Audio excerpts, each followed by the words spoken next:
लूकिज्म chapter 609 में तुम्हारा स्वागत है उम्मीद। हाँ भाई लोग, आज अपन लूकिज्म कवर करने वाले हैं। तो भाई लोग, अगर तुम मुझे नहीं जानते तो मैं हूँ अमाने और आप देख रहे हैं मिस्टर अमाने। तो इससे पहले हम चैप्टर की तरफ बढ़े, इस वीडियो पे लाइक कर दो, जिससे क्या होगा तुम लोगों को पता ही है। तो अब चलो सीधा वीडियो को स्टार्ट करते हैं। तो जैसा कि हमने पिछले चैप्टर में देखा था, अपना जेम्स ली कीते गेम पर गुस्सा हो जाता है, क्योंकि कीते गेम को ऐसा लगता है कि उसने डैनियल को मार दिया है, बट वो मेन कैरेक्टर है, वो कैसे मर जाएगा। बट जेम्स को थोड़ी ये पता है। तो जेम्स कहता है कि साले हरामखोर, तू मेरी बात सुनता क्यों नहीं है। और अब चैप्टर 609 वही से शुरू होता है, जहाँ पर अपना कीते बोलता है, हाँ मुझे लगा ही था कि ये किसी न किसी दिन होगा ही। तो फाइनली अपनी लाइन क्रॉस कर रहा है। अब ये सुनकर अपना जेम्स कहता है, हाँ तू सही है, मुझे भी पता था कि तू भी किसी न किसी दिन अपनी लाइन क्रॉस करेगा ही। मैंने तुझे क्लियरली बोला था कि हमें डैनियल पार्क की जरूरत है हमारे प्लान के लिए, और ये चीज मैंने तुझे कई बार बताई थी, बट आखिर में आकर तूने सब कुछ बिगाड़ दिया। लगता है तुझे डिसिप्लिन सिखाने की जरूरत है। और इसी के साथ हम कीते और जेम्स का एक फेस ऑफ देखते हैं, और इसके अगले पल हम देखते हैं कि इनकी लड़ाई की वजह से चर्च की सारी खिड़कियां टूट जाती हैं। और ये सब खिड़कियां किस वजह से टूटी हैं? यहाँ पर सिर्फ कीते ने एक पंच मारा है और जेम्स ने एक किक मारी है, जो कि दोनों ने अपने हाथों से ब्लॉक कर लिया है, बट इसकी शॉक वेव्स की वजह से चर्च की खिड़कियां टूट गई। तो इसी से तुम समझ सकते हो कि ये किस लेवल के बंदे हैं। अब जेम्स कहता है कि ये सब हमें शुरू में ही कर लेना चाहिए था।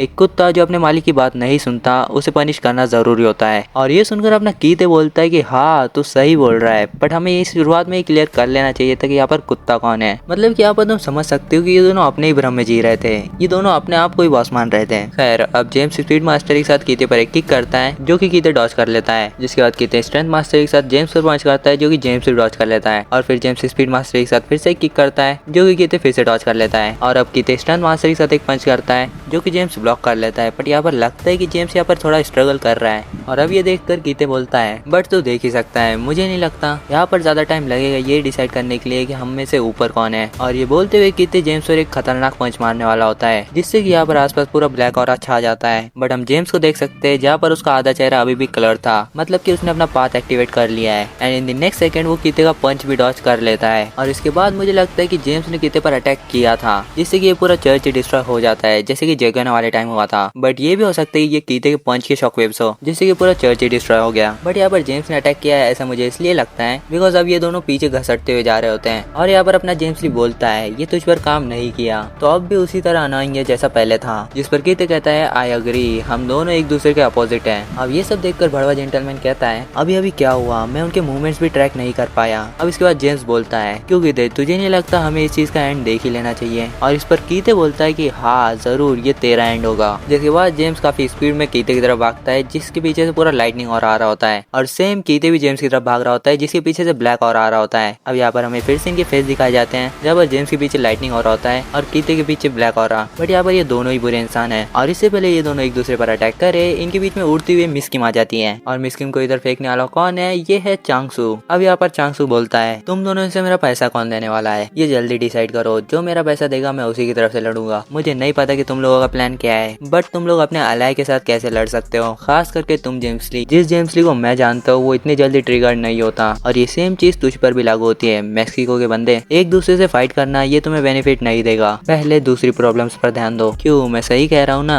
Ultimate king. और अब हम देखते हैं कि अपना अल्टीमेट किंग टॉम ली उठ चुका होता है, और वो उठते हुए कह रहा होता है, चांगसू। एंड अब टॉम ली चिल्ला कर कहता है, यूनवो, वो सेफ होनी चाहिए। जो देखकर चांगसू कहता है, अरे टॉम ली तू इतना गुस्सा क्यों कर रहा है, डोंट वरी, इन लोगों ने इसे छुआ तक नहीं है। जिस पर भड़वा जेंटलमैन कहता है, मैं जेंटलमैन, मैं 60 से अंदर की लड़कियों को छूता तक नहीं हूँ। ये सुनकर टॉम ली कहता है, हरामखोर, तुझे क्या लगता है इसके लिए मैं तुझे थैंक यू बोलूंगा। जिसके बाद चांगसू मिस किम के कंधे में चाकू घुसा देता है और कहता है, कॉमन सेंस। टॉम ली, क्या ये कॉमन सेंस नहीं है? क्योंकि तुम्हें ऐसी सिचुएशंस में हिलना नहीं चाहिए। और भाई इन द नेक्स्ट सेकंड अपना टॉम ली चांगसू के सामने झुक जाता है, और वो उसके सामने हाथ जोड़कर कहता है, आई एम सॉरी। मतलब कि भाई इस सीन को देखकर तुम समझ ही सकते हो कि टॉम ली का प्यार किस लेवल पर है। वो बंदा सिर्फ अपने प्यार के लिए अपने घुटनों पर आ गया और बंदे से बोल रहा है कि आई एम सॉरी। और आगे टॉम ली बोलता है, मैं तुझसे भीख मांगता हूँ, प्लीज मिस किम को यहाँ से जाने दे। तुझे क्या चाहिए? तेरे लिए इनफ होगा कि मैं यहाँ पर मर जाऊँ, जस्ट लाइक दिस। और यहाँ पर अपना टॉम ली अपना सिर जमीन पर मारने लगता है। और ये सब देखकर तुम समझ ही सकते हो कि अपना टॉम ली का प्यार किस लेवल पर है। भाई मैं यहाँ पर टॉम ली के लिए बहुत कुछ बोलना चाहता हूँ, बट यहाँ पर मेरे पास शब्द नहीं है टॉम ली को डिफाइन करने के लिए। मतलब कि वो टॉम ली अल्टीमेट किंग है। चलो छोड़ो, चैप्टर पर ध्यान देते हैं। अब यहाँ पर अपना टॉम ली जमीन पर सर मार रहा होता है, जिसे देखकर मिस किम कहती है, प्लीज टॉम ली रुक जाओ। और अब यहाँ पर हमें नरेटर बताते हैं, पहले तो इस बंदे ने अल्टीमेट किंग का हाथ काटा और उसके बाद उसे इतना मजबूर कर दिया जिस वजह से अल्टीमेट किंग अपने घुटनों पर आ चुका है। और अब चांगसू बोलता है, मुझे नहीं पता कि जेम्स ली तुझे किस चीज के लिए यूज करना चाहता है, बट एक चीज तो श्योर है, तुझे आसान मौत तो बिल्कुल नहीं मिलने वाली। और ये बोलते हुए चांगसू मिस किम के कंधों से वो चाकू चाकू निकाल लेता है और यहाँ पर अपना टॉमली भी बोलता है मुझे नहीं लगता मुझे आसान मौत मिलने वाली है। अब चांगसू कीते और जेम्स की तरफ देखकर कहता है क्या तुम लोगों ने ये एंजॉय किया, ये इनफ होगा तुम दोनों को शांत करने के लिए। अब ये देखकर जेम्स कहता है कीते किम मैं तुझसे तेरे मिस्टेक के लिए बाद में निपटूंगा। अब चांगसू कहता है उसे लाओ और हम देखते हैं कि चांगसू के बंदे जिनयूंग पार्क को ला रहे होते हैं। अब ये देखकर जेंटलमैन कहता है व्हाट अ शॉकिंग डे, मैं अपनी आंखों पर यकीन नहीं कर पा रहा हूँ। The ultimate king and the mirror king दोनों ही पकड़े गए। अब यहाँ पर टॉमली जिनयूंग की हालत देखकर थोड़ा सा गुस्सा हो जाता है और वो चिल्लाकर कहता है जिनयूंग तुम्हारे साथ क्या हुआ है। बट यहाँ पर कुछ फर्स्ट जनरेशन के लोग मिलकर टॉमली को दबाने लगते हैं और ये देखकर मिस्किन भी काफी ज्यादा शौक होती है और वो कहती है लीडर जिनयूंग पार्क उन लोगों ने आपको भी पकड़ लिया। और इसने जिनयूंग मामा बोलते हैं लॉन्ग टाइम नो सी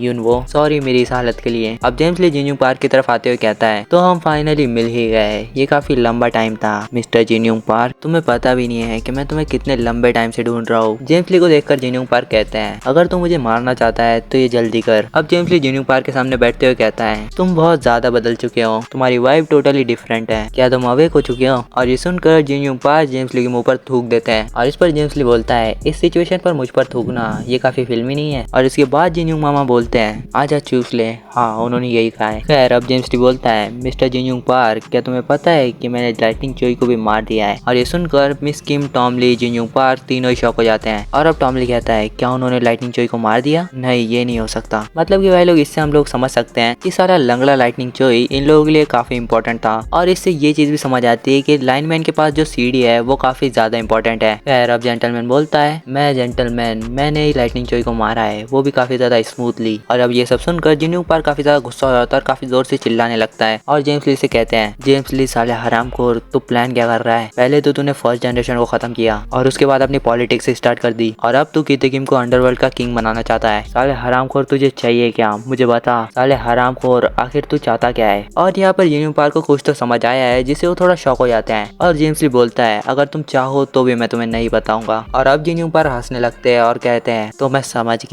समझ गया कि तुझे चाहिए क्या, तुझे क्या लगता है तेरे ये सब करने से गैब्रियन किम वापस आ जाएंगे, चूतिया साला, इसी वजह से लोग तुझे बच्चा बोलते हैं। और अब जिनयूंग पार्क चिल्लाकर कहते हैं यूनवो मेरी बात ध्यान से सुनो, मैं जो बोलने वाला हूँ वो अजीब साउंड कर सकता है बट यहाँ पर सिर्फ तुम ही हो जो यहाँ पर सबको सच बता सकती हो, जेम्स और गैब्रियन किम। और इससे आगे जिनयूंग पार्क कुछ बोल पाते हैं उससे पहले जेम्स वो कुराड़ी निकालता है और जिनयूंग पार्क को मल्टीपल टाइप स्टेप कर देता है। और ये सब देख के किम भी जेम्स ली की तरफ देखने लगता है। और इसके बाद भाई हम जेम्स ली को इस तरीके से देखते हैं, मतलब पता नहीं कि जिनयूंग पार्क ऐसा क्या बताने वाले थे जिससे जेम्स ली इतना ज्यादा टिकट हो गया। और अब हम जिनयूंग पार्क को देखते हैं जिनकी आंखें बंद होने लगती है और वो कहते हैं तो क्या फाइनली ये सब कुछ खत्म हो चुका है। और ये सब देखकर हम मिस किम और टॉमली की हालत देख ही सकते हैं। और अब सीधा सीन शिफ्ट होता है जिनयूंग पार्क की जवानी की तरफ, यानी कि प्री जनरेशन की तरफ। और यहाँ पर एक लड़की जिनयूंग पार्क को उठाते हुए कहती है लीडर जिनयूंग पार्क उठिए। और अब जिनयूंग पार्क उठकर कहते हैं यूनहा मैं कहाँ पर हूँ। अब वो लड़की जिनयूंग पार्क को बताती है आप यहाँ पर नॉन स्टॉप बिना किसी स्लिप के साथ यहाँ पर फाइट कर रहे थे, तो ऑब्वियस सी बात है आप यहाँ पर काफी ज्यादा थके हुए होंगे। अब जिनयूंग पार्क कहते हैं क्या ये खत्म हो चुका है, जिस पर वो लड़की कहती है हम काफी मुश्किल से आज संभाल पाए हैं। और अब जिनयूंग पार्क सोच रहे होते हैं कि मैं ये सब चीजों से थक चुका हूँ, पता नहीं ये वॉर कब खत्म होगी। और तभी हम एक बंदे को देखते हैं जो कि अपने गिलास में दारू डालते हुए कहता है हर दिन यहाँ पर कोई ना कोई बैटल होती ही रहती है और इन लोगों की वजह से हमेशा मेरी ड्रिंक में डस्ट आ जाती है। जिसे देख के जिनयूंग पार्क कहते हैं साले लंबी शक्ल के तू है कौन। जिस पे सामने वाला बंदा कहता है